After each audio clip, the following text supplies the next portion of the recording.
শুধুমাত্র বুথের ভেতর ওয়েবকাস্টিং নয়, এবার প্রথম বুথের বাইরেও ওয়েবকাস্টিং। নির্বাচন কমিশনের এরকমটাই পরিকল্পনা।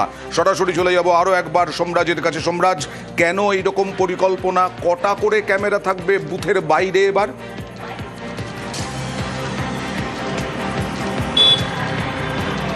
দেখো, 2021-এর বিধানসভা নির্বাচন বা 2024-এর লোকসভা নির্বাচন আমরা দেখেছি এ রাজ্যে ওয়েবকাস্টিং হয়েছে, কিন্তু সেই ওয়েবকাস্টিং এর ক্ষেত্রে বুথের ভেতরেই ওয়েবকাস্টিং হয়েছে।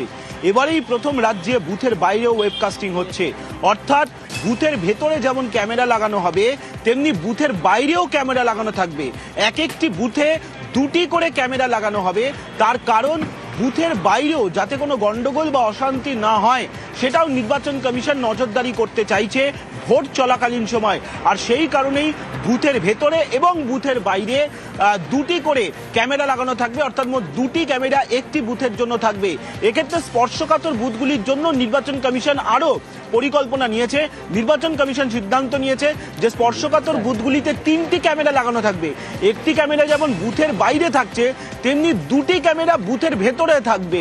অতীতে দেখা গেছে ভোট চলাকালীন সময় বুথের ভেতরে পর্যন্ত এ রাজ্যে গন্ডগোল হয়েছে, আর সেই কারণেই স্পর্শকাতর যে বুথগুলি রয়েছে সেই বুথে 3টি ক্যামেরার মাধ্যমে ওয়েবকাস্টিং করবে নির্বাচন কমিশন। এবারেই প্রথম বুথের বাইরেও ওয়েবকাস্টিং এর মাধ্যমে নজরদারি করবে নির্বাচন কমিশন।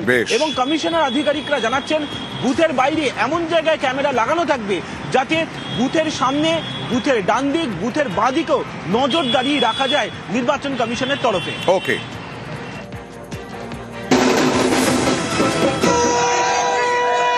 পাল্টানো দরকার।